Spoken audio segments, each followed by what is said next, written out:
જ્યારે અમારે કૃષ્ણનગર ગામે એક NSC solar private limited company દ્વારા એક મોટો સોલર પાર્ક નિર્માણ થઈ રહ્યો છે, તો જે સોલર પાર્ક અહીંયા બનાવવાનો હોય તો એના માટે ખેડૂતોની જમીન ભાડાપટ્ટે 30 વર્ષના ભાડાપટ્ટે આપેલી છે.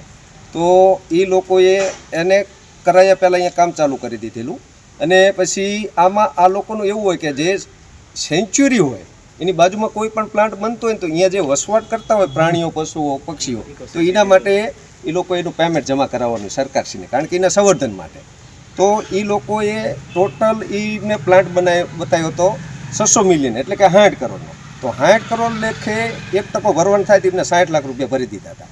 પછી ત્યારબાદ એ લોકોને જ્યારે મંજૂરી લેવાની થઈ અહીંયા 20 સ્ટ્રક્ચર માટે, તો કલેક્ટર સાહેબ પાસે ગયા. તો કલેક્ટર સાહેબને કીધું કે આ સાહેબ અહીંયા અમારે 850 કરોડનું અહીંયા અમે રોકાણ કરી દીધેલે, જો આવડું નહીં અમે ચાલુ કરી પ્લાન્ટ તો અમારે નુકસાન જાય છે. અને કલેક્ટર સાહેબે મંજૂરી આપી.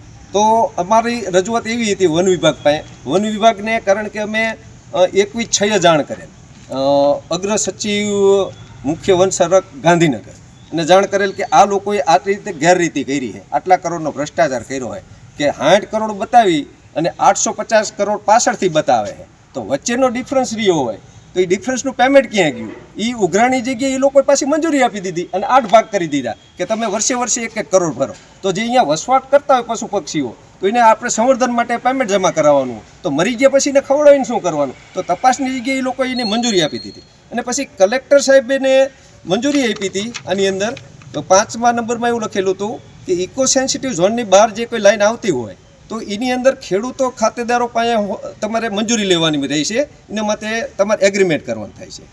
અને સરકારી ખરાબામાં આવતી હોય તો તેના માટે તમારે રેવન્યુ વિભાગમાંથી મંજૂરી લેવી જોઈએ. તો આ લોકોએ નથી રેવન્યુ વિભાગની મંજૂરી લીધી, અને જે કોઈ ખાતેદારોની લીધી છે તો એ પણ લીગલી રીતે એગ્રીમેન્ટ નથી થયેલું. આ ફાઇનલ વાત છે. તો રેવન્યુ વિભાગની તો મંજૂરી લીધી નથી, છતાં પણ આજ પર ડેનો 35 થી 40 લાખનો પાવર ઉત્પન્ન કરી રહ્યા છે. અને આ લગભગ મારા ખ્યાલથી 28/4થી આ રનિંગ પાવર ચાલુ આજની તારીખ લાગે. તો રોજનો લગભગ 35 થી 40 લાખનો વીજ ઉત્પાદન કરી રહ્યા. તો અમારી એવી માગણી છે કે આના માટે અમે લગભગ 10/8થી આના માટે રજૂઆત છે અમારી, કે આ ખોટી રીતે અમને હેરાન કરી રહ્યા ખેડૂતોને.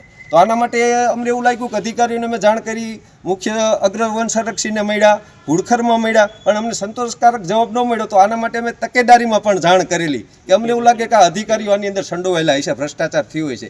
તો એ બાબતથી અહીંયા જ્યારે રેડ થઈ છે ઈડીની કલેક્ટર ઓફિસે, ત્યારે અમને એવું લાગે કે કદાચ આના માટે પણ થઈ શકેલ હોય.